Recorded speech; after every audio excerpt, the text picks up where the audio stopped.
Hi quilting friends, I'm Linda Nitson with Sizzix, here to show you today how to make the easiest baby bib. So I have three versions here on the table to show you. The first one is the blue and green striped. It is two pieces of fabric that you sew right sides together, leave an opening, sew around the perimeter, leave an opening. So you have basically two sides of the bib, and then you put a closure on there. The middle version is the same technique, only using piping in there, so that you have a little trim around the outside. Okay? And the third version is pre-quilted fabric, which you can either pre-quilt yourself or buy pre-quilted fabric, either way, and then put binding around the outside. So this is the version we're going to do today. I have two pieces of fabric already quilted and ready to go with batting in between. And we're going to use our Big Shot Plus machine. You can use the Big Shot Plus or the Big Shot Pro. And we just feed that into the machine. A couple of quick turns of the handle. The thickness on here, they'll tell you 6 to 8 layers of fabric at a time. When you're doing a baby bib with that thick batting in between, just do one piece at a time. Don't get carried away and do multiples. It cuts quick enough as it is. So if I take the outside out, there's my baby bib all ready to go. And then all I'm going to do is take some binding, and I have some pre-made bias binding already. It's 2 inches, it started at 2 inches. I folded it wrong sides together, and then we're going to just run that around the perimeter. We're going to start on a straight area. It'll end up finishing off better. So we'll just line up that edge, and with a scant 1/4 inch, we're going to just sew that on. And I do use a walking foot at this point, much like you would use a walking foot when you're sewing on the binding of a quilt. And you're going to ease that binding around all of the curves until you're finished.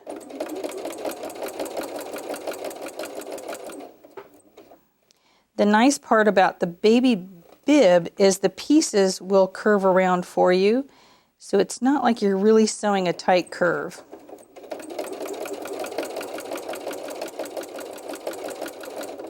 And then you have a choice with how you're going to finish this off together.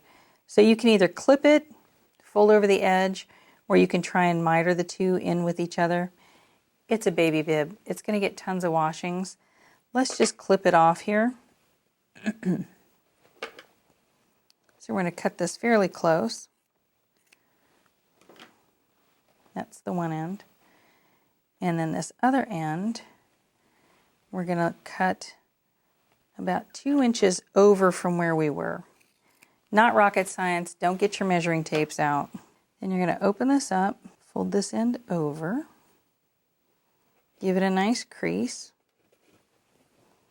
on both sides. Fingernails do great.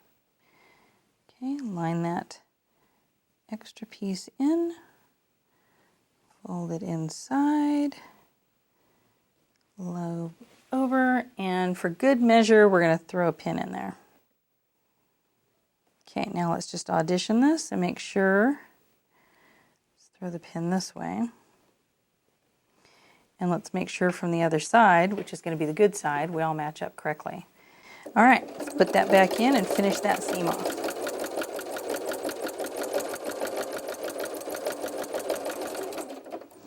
Little back stitch, and let's take it out.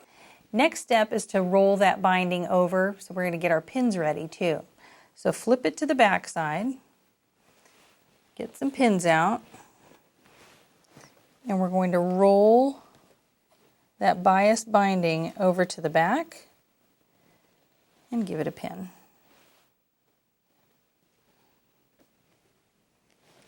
And we're going to do that all the way around the outside to finish that off.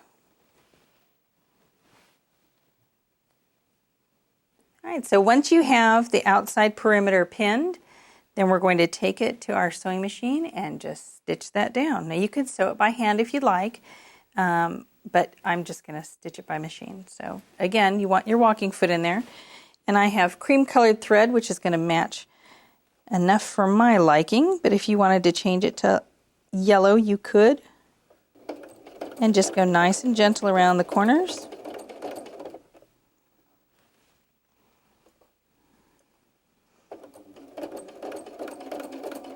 Okay, so as we're getting close to the edge here, we're going to double over the seam where we started with a back stitch.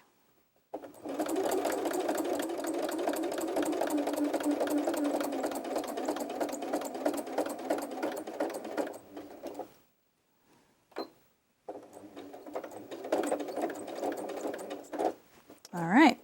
If by chance you missed any parts on the back side, like I noticed this part didn't catch, go back over with a needle and thread and just tuck that under. Not a big deal. Then all we need now is a little hook and loop closure on both sides, and you're set. So just put that on with a little stitch here. You can either hide your seams and sew it on by hand, or you can just sew it on with your machine. Use a matching color so you can't tell. One on the top and one on the bottom, and your bib is complete. You can either keep some for yourself, for your own family, and don't forget about making some for your friends as gifts. Enjoy!